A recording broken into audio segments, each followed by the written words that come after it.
Bismillahirrahmanirrahim. Assalamualaikum warahmatullahi wabarakatuh. Hai student, jumpa lagi dengan saya dalam kuliah kedua Ekonomi Teknik. Pada kuliah kedua ini, saya akan menyampaikan materi tentang pengertian dasar di dalam ekonomi teknik, yaitu nanti ada investasi, kemudian pengertian ekonomi teknik sendiri, kemudian pengertian tentang bunga atau interest, dan arus dana atau cash flow. Baik, kita mulai. Ya. Apakah investasi itu? Ini mungkin kalau kita bicara tentang definisi, ya mungkin cukup panjang dan hafalan ya, nggak usah hafalan seperti itu. Kita mulai dengan contoh dulu aja. Kira-kira contoh investasi itu apa? Nah, ini diberikan 3 macam contoh ya. Misalnya ada seorang pengusaha membangun sebuah pabrik baru senilai miliaran rupiah. Tentu saja ini kan investasi ya, untuk usaha.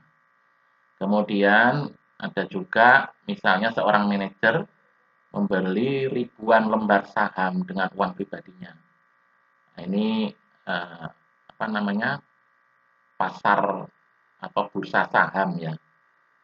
Ini juga semacam investasi juga. Yang ketiga ini bisa jadi ya tidak harus orang yang bekerja di perusahaan atau swasta. Misalnya ada seorang ibu rumah tangga menyimpan uangnya di bank tiap bulan. Nah, penggunaannya nanti suatu saat ya digunakan untuk keperluannya, misalnya untuk membeli mobil pribadi, membeli rumah. Ini juga bisa jadi salah satu bentuk investasi, karena kalau membeli rumah harapannya investasi rumah ya, bisa dijual lagi dengan harga yang lebih tinggi. Nah, semua contoh tersebut tadi adalah aktivitas investasi ditinjau dari perspektif investor. Jadi ini kalau kacamatanya investor. Nah, coba kita perhatikan dari contoh tadi ya. Ada unsur-unsur pengorbanan ya atau pengeluaran uang terutama di dalam contoh investasi tadi. Jadi seperti membangun pabrik itu kan miliaran nilainya ya. Membeli ribuan lembar saham, mengeluarkan uang. Kemudian menyimpan uang itu sebenarnya kan meskipun menyimpan uang di bank ya, tapi kan mengeluarkan uang juga sebenarnya. Ada unsur pengorbanan. Di samping itu juga ada suatu harapan di masa yang akan datang. Ya, membangun pabrik itu harapannya apa? Ya bisa menjalankan usaha untuk mendapatkan keuntungan. Membeli saham itu juga ada harapan ya, suatu saat nanti saham yang dibeli bisa dijual lagi dengan harga yang lebih tinggi karena prospeknya itu bagus dari saham yang dimiliki. Demikian juga dengan menyimpan uang di bank untuk membeli rumah gitu ya. Itu juga ada harapan ya, misalnya rumah untuk investasi suatu saat akan dijual gitu atau direnovasi dulu. Nah, itu akan mendapatkan keuntungan dari usaha semacam itu. Jadi, ada unsur pengorbanan dan harapan. Nah, ada 2 faktor yang terlibat dalam investasi, yaitu tentang waktu dan risiko. Salah satu bisa lebih dominan. Apa maksudnya? Ini dulu ya, waktu dan risiko. Kita amati 3 contoh tadi ya. Ini yang membangun pabrik baru. Ini kira-kira antara 2 unsur tadi, waktu dan risiko, lebih besar mana? Nah, kita sadar ya bahwa berwirausaha itu tidak bisa instan ya.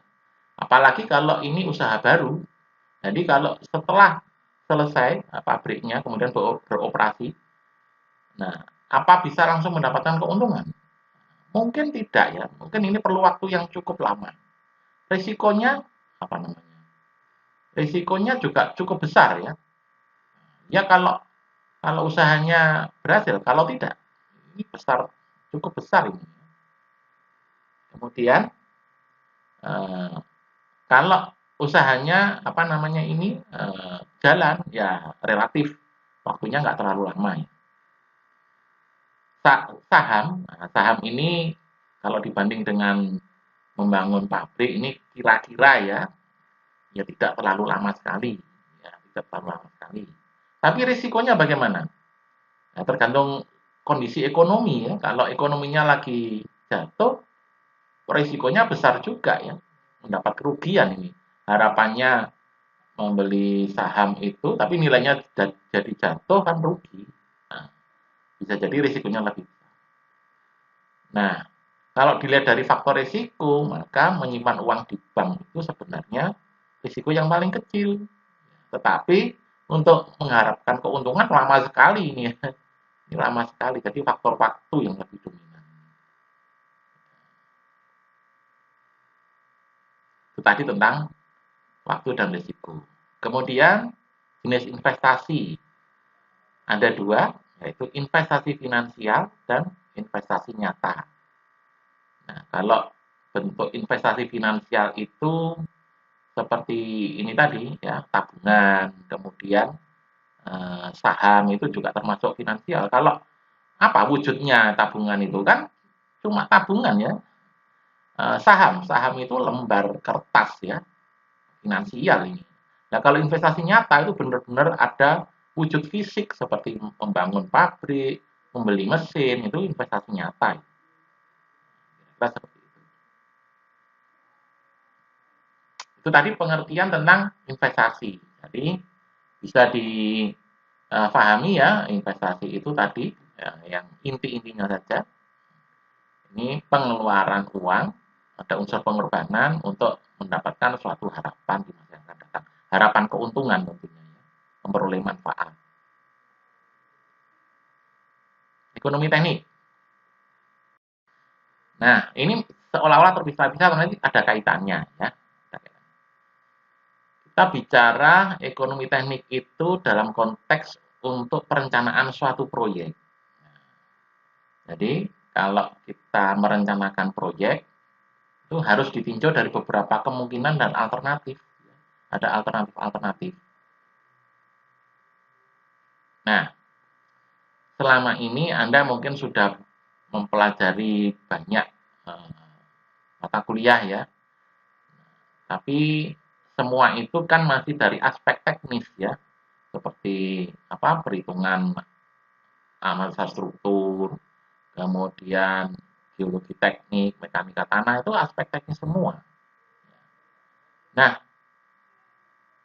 kalau kita bicara aspek teknis ya, hitung-hitungan di atas kertas ya, dihitung kemudian kontrol oke. Nah, itu kan teknis ya.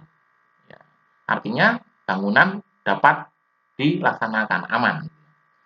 Tapi masih ada pertimbangan lagi ya. Nah, pertimbangannya apa? Kalau ada beberapa pilihan gitu ya, kemudian dari apa namanya aspek teknis tadi sudah dihitung semuanya oke gitu ya. Nah, pertanyaan utamanya adalah pilihan mana yang paling tepat ditinjau dari aspek ekonomis atau dengan kata lain apakah optimal, apakah ekonomis dari pilihan-pilihan yang diajukan tersebut. Apakah lebih ekonomis? Mana yang lebih ekonomis? Tentunya nanti pilihannya akan dijatuhkan pada proyek yang paling ekonomis. Gitu ya. Jadi biaya yang dikeluarkan tadi ya investasi itu tadi itu dari beberapa pilihan itu adalah yang paling menguntungkan ekonomi. Nah, kata-kata optimal ini ya memperoleh nilai yang paling ekonomis itu tergantung dari banyak asumsi di dalam ekonomi teknik ini ya, ini penting sekali. Nah, ini ya, ini penting sekali ini pengertian ini. Banyak asumsi ini penting sekali. Ingat ya, di awal sudah saya tegaskan bahwa ekonomi teknik itu banyak asumsi yang digunakan, gitu aja ya. Banyak asumsi yang digunakan. Apa kira-kira asumsi-asumsi yang digunakan itu? Yaitu estimasi penerimaan dan pengeluaran dana. Kaitannya dengan dana. Jadi ini nanti yang kita hitung itu adalah estimasi, perkiraan, asumsi sebenarnya itu. Tidak ada yang real gitu ada saat melakukan perhitungan ekonomi teknik. Ya. Kemudian selain adanya estimasi penerimaan dana, nanti ada beberapa lagi asumsi ya nanti. Nah, mulainya kapan? Mulai dari saat perencanaan sampai operasional. Ya. Jadi ini ada rentang waktunya. Rentang waktu itu juga asumsi juga sebenarnya itu nanti. Berikutnya, tujuan analisa ekonomi teknik. Di dalam ekonomi teknik nanti kita melakukan analisa-analisa atau perhitungan. Apa tujuannya? Ya, tujuannya adalah memberikan dasar analisa ekonomi dalam proses pengambilan keputusan untuk memilih alternatif yang paling layak atau visible. Ya, jadi nanti dilakukan perhitungan-perhitungan. Nah, atas dasar perhitungan tadi itu digunakan untuk memilih alternatif yang paling layak. Nah, ini kan mengambil keputusan mana yang dipilih. Istilahnya ini adalah paling layak itu visible. Jadi dapat dipahami bahwa ekonomi teknik itu adalah salah satu bentuk studi kelayakan, ya, visibility, ya, salah satu bentuk. Nah, yang sering agak, kalau pendapat saya ya, ini yang sering agak salah itu bahwa visibility study dari aspek ekonomi ini, aspek finansial sebenarnya ya, itu didahulukan dibanding dengan studi kelayakan dari aspek yang lain seperti teknis. Itu kebalik ya. Justru yang dari aspek finansial ekonomi teknik ini, itu yang paling akhir. Kenapa? Yang duluan itu adalah menghitung secara teknis dulu, kuat apa enggak, aman apa enggak. Kemudian aspek lingkungan, AMDAL ya, aman bagi lingkungan apa enggak, dampaknya apa. Semuanya ya, aspek sosial dan sebagainya, terakhir baru dipertimbangkan dari aspek finansial yang menggunakan analisa ekonomi teknik. Ini terakhir sebenarnya. Kalau semuanya sudah oke, nah nanti ditinjau dari aspek ekonomi, mana yang paling menguntungkan, mana yang paling layak, baru dipilih pilihannya gitu ya. Jangan ekonominya dulu yang diutamakan, karena kebanyakan orang mempertimbangkan untungnya tok, tidak mempertimbangkan yang lain. Untung tapi bangunannya nggak aman ya, merusak lingkungan, ya nggak layak ya. Ini saya perlihatkan ya perbandingan untuk proses pengambilan keputusan. Ada dua, yaitu secara umum ya bagaimana proses pengambilan keputusan dan kalau menggunakan dasar-dasar ekonomi teknik. Pada umumnya, kalau ada suatu permasalahan itu untuk diambil keputusan itu kan harus tahu permasalahannya dulu. Jadi merumuskan masalah dulu, kemudian membuat analisa dari permasalahan tersebut, kemudian mencari alternatif solusinya. Setelah dilakukan analisa, mencari alternatif solusi, kemudian baru diambil alternatif yang terbaik, diambil keputusannya. Nah, ini kalau secara umum ya. Tapi kalau ekonomi teknik agak beda, pengambilan keputusan di dalam ekonomi teknik. Perhatikan, yang kita perhatikan yang B ini ya, perhatikan ya. Nah, nanti di awal itu sudah diberikan alternatif-alternatif. Jadi ada alternatif A, B, C gitu ya. Paling tidak ada lebih dari satu lah ya. Jadi buat dulu alternatif yang layak. Yang layak itu apa? Ya tentunya layak dari aspek yang lain, teknis misalnya aspek lingkungan gitu ya. Setelah ada alternatif-alternatif, kemudian ditentukan horizon perencanaan. Horizon itu apa? Masa, ya, masa peninjauannya atau istilah lainnya adalah umur ekonomisnya. Ditentukan dulu. Nah, tadi saya singgung ya, umur ekonomis itu juga ini asumsi. Asumsi tidak ada orang yang bisa memastikan umur ekonomis itu. Asumsi juga. Kemudian ada alternatif, kemudian masing-masing alternatif ditentukan masa peninjauannya, umur ekonomisnya, kemudian ditentukan MARR itu apa? minimum attractive rate of return. Bahasa gampangnya itu ini suku bunga pasaran. Tentukan suku bunga yang digunakan dalam analisa sesuai dengan suku bunga pasar ya. Kemudian, nah, membandingkan alternatif itu dilakukan analisa-analisa di dalam ekonomi teknik ini. Nah, ini analisa-analisa ini. Kemudian, nah, dari sini nanti sebenarnya sudah bisa dipilih alternatif yang paling layak. Nah, dari sini sebenarnya bisa. Namun untuk meyakinkan pertimbangannya agar lebih matang lagi, lebih komprehensif, bisa dilakukan analisa tambahan, analisa suplemen. Jadi dua ini ya, ini sebenarnya yang inti itu ini, ya, yang inti itu analisa untuk membandingkan alternatif, ditambah dengan analisa suplemen. Nah, jadi nanti dari dua analisa ini dipilih alternatif yang terbaik. Kira-kira dalam ekonomi teknik nanti Anda akan melakukan seperti ini ya, menentukan alternatif karena ini langsung apa namanya untuk ekonomi teknik. Jadi ini langsung given ada alternatif A, B, C, D, E, F atau H, I gitu ya, sudah dibuat beberapa alternatif. Menentukan apa umur ekonomisnya sudah diberikan given. Nah, nanti tinggal di sini. Nah, ini ekonomi teknik itu di sini nanti di dalam kuliah ini ya. 1 2 3 ini. Ya, 1 2 3 ini. Berikutnya, pengertian bunga. Bunga itu kalau di apa namanya istilahnya atau notasinya ini I. Kadang-kadang saya mengatakan tingkat bunga, kadang-kadang suku bunga gitu ya. Jadi istilahnya itu dalam ekonomi ada tingkat bunga, ada suku bunga atau I. Ini nggak usah dihafalkan ya, nanti mengerti sendiri. Bunga adalah tingkat bunga ya. Tingkat bunga adalah rasio dari bunga yang dibayarkan terhadap pokok dalam suatu periode waktu. Biasanya dinyatakan dalam persentase dari pokok. Apa sih? Nanti ya sebentar lagi, gampang ya, nggak usah dihafalkan. Nah ini dia, tingkat bunga itu, cara menghitungnya adalah besarnya bunga per satuan waktu dibagi dengan pokok kali 100%. Gitu ya. Bunga itu adalah kelebihan ya, kelebihan ya, dibanding dengan pokoknya. Kira-kira seperti itu.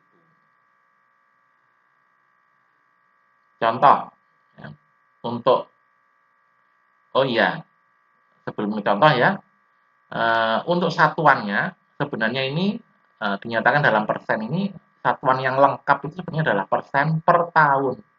Satuan waktu yang digunakan itu biasanya adalah tahun ya, dalam satu periode waktu ini, unit waktu ini tahun.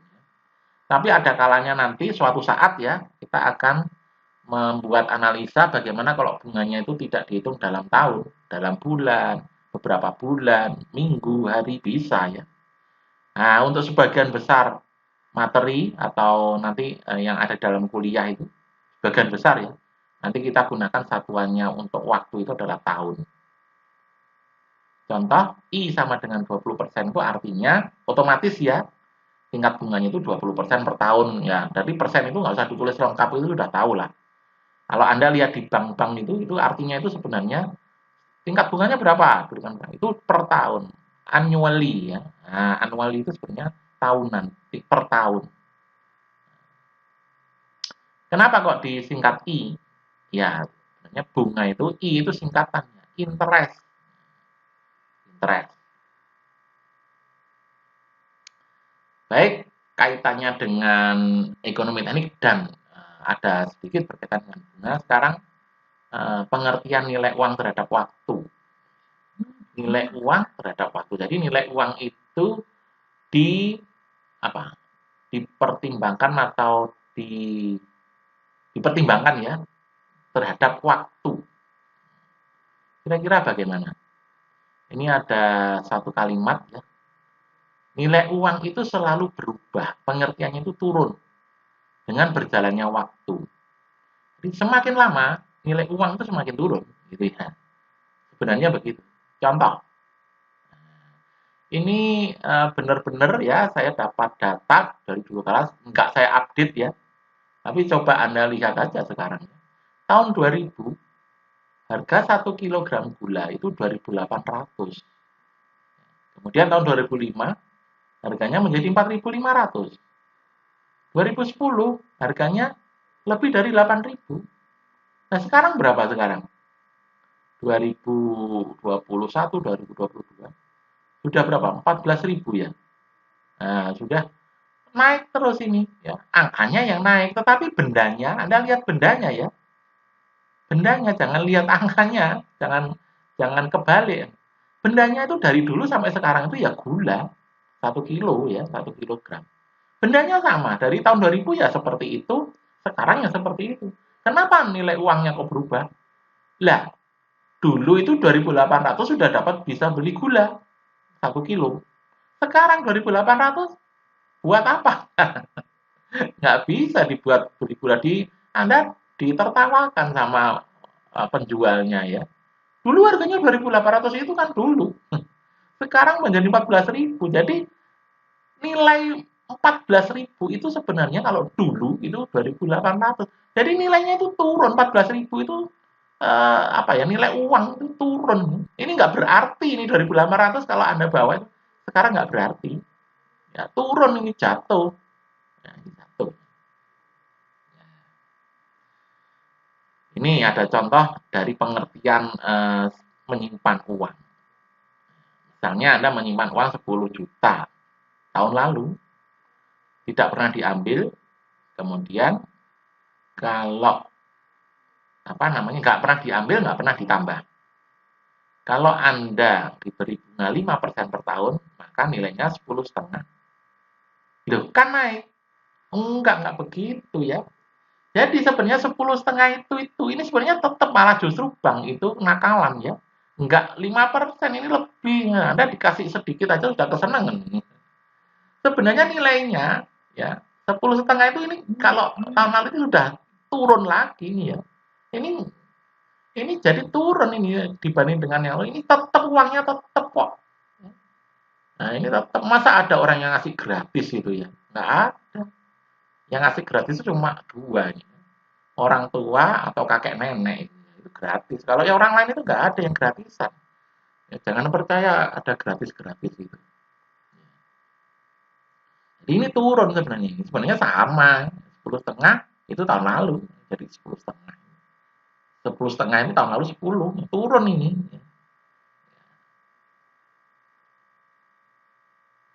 Ya, berikutnya masih tentang bunga ya.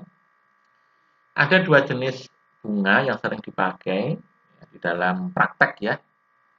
Yaitu yang pertama namanya bunga sederhana atau bunga tunggal. Atau simple interest, bunga sederhana. Yang kedua, bunga majemuk atau compound interest. Bunga majemuk. Simple interest itu sesuai dengan namanya itu sederhana ya. Jadi kalau dilihat dari cara ngitungnya itu gampang. Bunga dihitung hanya dari pokok tanpa memperhitungkan bunga yang telah diakumulasikan pada periode sebelumnya. Agak bingung ya, coba perhatikan. I itu adalah nilai bunga yang terjadi. P itu pokok awalnya, asalnya. I kecil, ini I besar ya tadi ya. I kecil adalah tingkat bunga per periode, misalnya per tahun nanti. N jumlah periodenya. Nah, ini contoh. Yang paling gampang itu kalau contohnya itu pinjaman uang ya, utang. Itu paling gampang. Misalnya ada seorang mahasiswa meminjam uang sebesar 1 juta di koperasi dengan bunga sederhana. Ini sistemnya bunga sederhana. Ditetapkan 10% per tahun. Kalau perjanjiannya itu, utang tersebut itu atau pinjaman uang harus lunas selama 4 tahun dan bayarnya sekali saja pada akhir tahun keempat, berapa besar bunga yang harus dibayarkan pada akhir tahun keempat? Ya gampang ya. Jadi tiap tahun berapa bunganya? Tiap tahun itu pokoknya tadi kan 1 juta ini. 1 juta ini pinjamnya. Tiap tahun berbunga 10%. 10% kali 1 juta berapa? 100.000. Tahun pertama berbunga 100.000. Tahun kedua 100.000 lagi. Ketiga 100.000 lagi.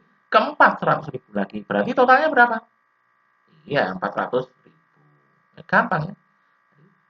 Total nilai bunga adalah 1 juta ini pokoknya dikalikan 10% kali jumlah periodenya 4 tahun 400.000. Jadi berapa harus uang yang harus dibayar? Ya, tadi utangnya 1 juta, bunganya 400.000, berarti berapa? 1.400.000. Nah, gampang. Itu simple interest. Dihitungnya itu tetap terhadap pokok, ya. Terhadap pokok 1 juta. Compound interest. Nah, ini istilahnya bunga majemuk. Kompon itu majemuk ya, pengertiannya atau terjemahnya. Bunga majemuk adalah besarnya bunga pada suatu periode dihitung berdasarkan besarnya pokok masih ditambah dengan besarnya bunga yang telah terakumulasi pada periode sebelumnya. Istilah lainnya itu adalah bunga berbunga ya, mungkin Anda pernah dengar ini. Jadi kalau pada tahun berikutnya sudah berbunga, yang dihitung itu bukan pokoknya untuk menghitung bunga berikutnya, tetapi nilai yang sudah ada bunganya tadi. Pada tahun berikutnya, yang dihitung adalah akumulasinya juga ya. Jadi bunganya itu berbunga lagi, berbunga lagi, berbunga lagi. Nah, itu namanya compound interest, bunga majemuk. Contohnya ini. Sama ya, hutangnya 1 juta. Bunganya 10%. Jangka waktunya 4 tahun. Nah, sama. Cuma perbandingannya bagaimana cara menghitung bunga sederhana, bagaimana cara menghitung kalau bunganya majemuk. Seperti tadi ya, ini ada perbandingan ini. Ini pokok hutangnya 0 itu adalah saat sekarang. Saat sekarang. Ini 0. 1 juta ini hutang saat sekarang. Kemudian bunga sederhana dulu ya, ini jangan dilihat dulu ya. Bunga sederhana. Jumlah hutangnya berapa pada saat sekarang? 1 juta. Pada tahun ke-1 berbunga berapa? 10%. 10% dari 1 juta ini. Jadi dari sini ya, dari pokok 100.000. Sehingga hutangnya menjadi 1.100.000. Berbunga lagi. Nah, bunganya itu terhadap pokok terus ini. 10% ya, terhadap pokok. 100.000 lagi tahun kedua. Hutangnya menjadi ditambah 100, 1,2 juta. Tahun ketiga berbunga lagi 100.000 terhadap pokok ya. Hutangnya menjadi ditambah ya 1,2 juta menjadi 1,3 juta. Tahun keempat berbunga lagi 100.000, 10% dari pokok. Hutangnya menjadi 1,4, 1.400.000 ya. Nah, itu tadi kalau bunga sederhana. Bagaimana ngitungnya kalau bunga majemuk? Ya, berarti kan. Jadi pokoknya itu satu kali aja. Hutangnya berapa sekarang? Tahun ke-0 itu sekarang nih. 1 juta. Tahun ke-1 berbunga berapa persen? 10% ini yang dilihat ini. Nah, yang dilihat ini. Dari jumlah hutang terakhir. Nah, jumlah hutangnya berapa? Tadi 1 juta. Berbunga 10% menjadi 10% 100.000 ya bunganya. Total hutangnya menjadi 1,1, 1.100.000. Nah, tahun berikutnya, tahun kedua itu berbunganya itu bukan dari pokok, tapi dari hutang terakhir ini. Nah, 10% dari 1,1 juta. Berarti berapa? Bunganya 110.000. Jadi total nilai hutangnya 1,1 juta ditambah 110, 1.210. Tahun ketiga berbunga lagi 10% terhadap utang terakhir ini. 1,21 juta. Jadi bunganya 121.000. Jumlah utangnya dijumlah aja ya ini ya. Dengan jumlah utang terakhir 1.331.000. Berbunga lagi tahun keempat 10% dari utang terakhir ini 133.100. Total nilai utangnya yang harus dibayar selama 4 tahun adalah 1.464.100. Coba Anda bandingkan bunga berbunga dengan bunga sederhana, simple interest. Beda ya. Nah, nilai akhirnya lebih besar dari bunga majemuk. lebih besar bunga majemuk ya. Itu bunga berbunga atau bunga majemuk, compound interest. Kata kuncinya, kalau bunga sederhana itu, bunga dihitung terhadap pokok. Nah, kalau bunga majemuk, bunga dihitung terhadap jumlah hutang terakhir. Nah, gitu ya.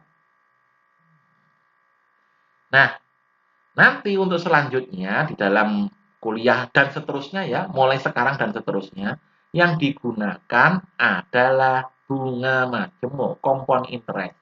Yang simple interest sudah disimpan aja, ini untuk pemahaman saja ya. Dan sebagian besar di praktek nyata ya, yang berlaku sebagian besar loh ya, itu bunga majemuk, compound interest. Apa enggak ada yang simple interest? Ada. Tapi nanti aja ya. Ada, tapi yang kita gunakan adalah bunga majemuk. Karena perhitungannya beda. Baik, sekarang ada diagram arus dana atau cash flow diagram. Ada yang mengatakan diagram aliran dana, sama saja ya. Diagram arus dana, diagram aliran dana, cash flow diagram. Bentuknya seperti ini. Nah, ini ya, perhatikan. Ini ada maknanya. Ini penting sekali ya. Penting sekali.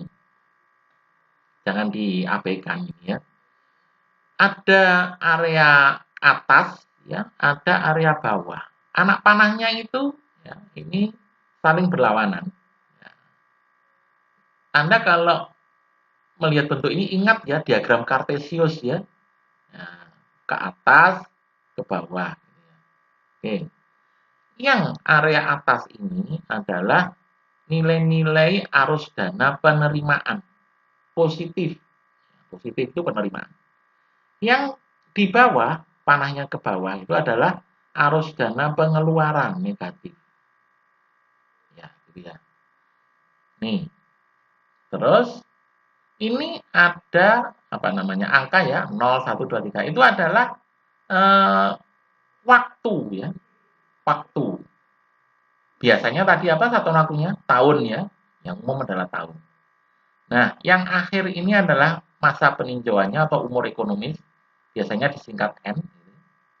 Kemudian, untuk diagram arus dana, ini selalu dimulai dari 0. Saya tuliskan ya.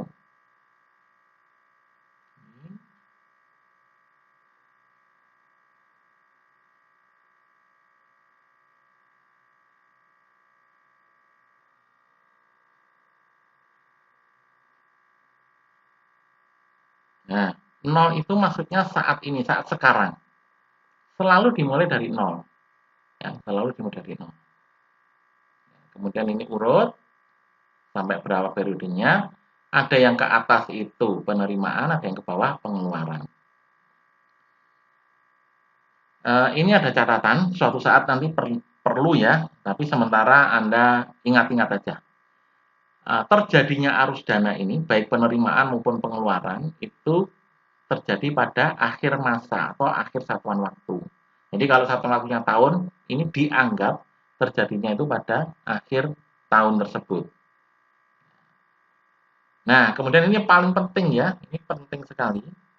Ini saya buat, nah ini jangan pernah dilupakan. Selalu, jangan biasakan ya, selalu buat diagram arus dana sebelum melakukan perhitungan. Selalu dimulai dengan membuat diagram arus dana. Selalu. Baik, itu dulu saya tuliskan ya. Saya tuliskan, ini penting ya. Nah, ini cerita saja. Kadang-kadang ada mahasiswa yang ngawur, sudah diberitahu ya tentang arus dana. Tentang diagram arus dana.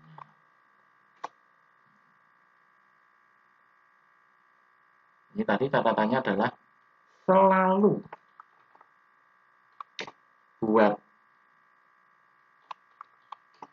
diagram arus dana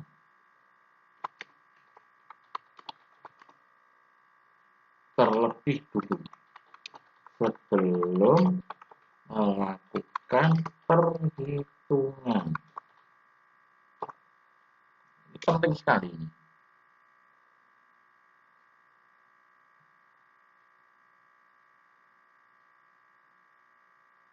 Ya, ini ya penting sekali.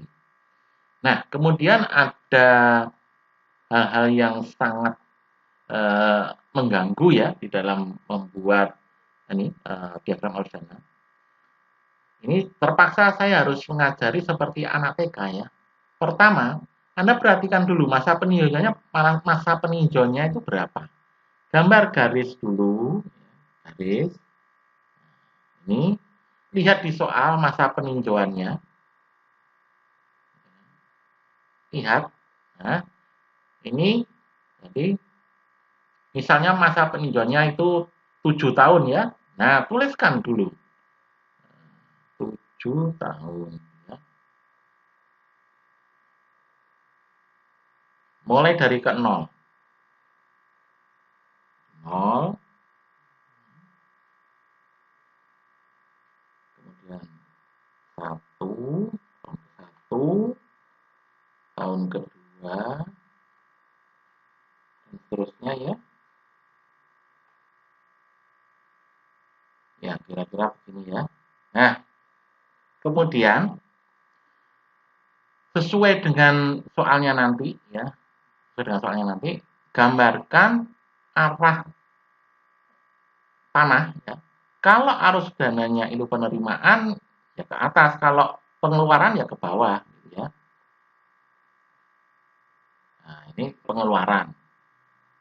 Kemudian ada penerimaan yang jumlahnya tetap setiap periode waktu. Misalnya begini ya. Terus ini dibalik ini.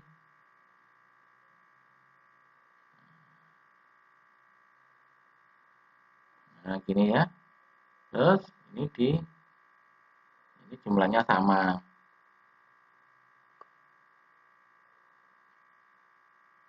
Ya, kira-kira begini ya. Kemudian ada lagi misalnya begini.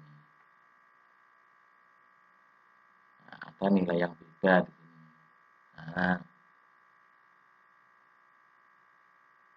gini ya.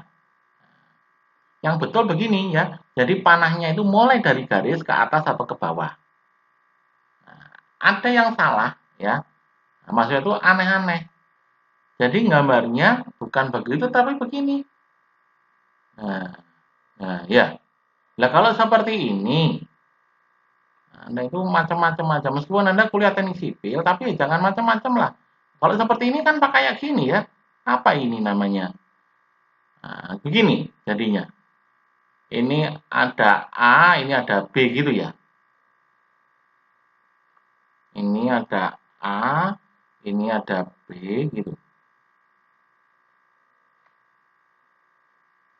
Nah, terus ini apa ini? Nah, sekalian aja ngawurnya gitu ya. Ngawurnya sekalian ngawurnya. Nah, ini VA, VB gitu ya. Ini ngawur. Ini enggak, ekonomi teknik ya ekonomi teknik. Ini apa ini? Ini analisa struktur ini ya. Ngawur pol kali. Pol ngawurnya ya. Jangan mengada-ada lah ya, maksudnya sukanya mengada-ada. Ah ini ya, ngawur salah ini. Siapa yang menyuruh menggambar diagram arus dana panahnya yang bagian atas ke bawah, yang bagian bawah ke atas itu siapa? Nggak ada ya. Ingat, kalau ke atas itu dari garis ke atas, ke bawah itu dari garis ke bawah. Ini salah ini ya. Ya meskipun maknanya Pak kan sama saja Pak. Iya, tapi ini nggak lazim ya. Anda jangan membuat sesuatu yang nggak umum. Tertawakan. Yang betul yang tadi ya. Yang betul yang tadi. Nah, yang betul begini. Nah, gini ya. Nah, ini baru betul. Ini nggak ada kayak gini nih. Nah, nah, gitu ya. Ini yang ke atas itu adalah penerimaan positif ya. Artinya penerimaan maknanya. Yang bawah itu adalah pengeluaran, biasanya tandanya negatif.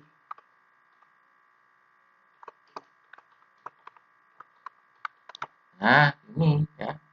Ini maknanya. Bisa jadi nanti ada juga nilai-nilai di sini, ya. Bisa jadi.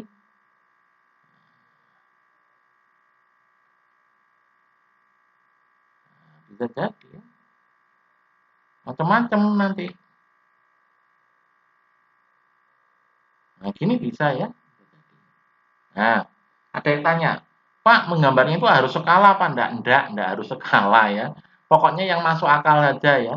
Kalau ini nilainya katakanlah 100, berarti kalau Anda menggambarkan di awal ini 500 ya jangan lebih pendek dari 100 ya, lebih panjang. Enggak harus 5 kalinya, enggak apa-apa.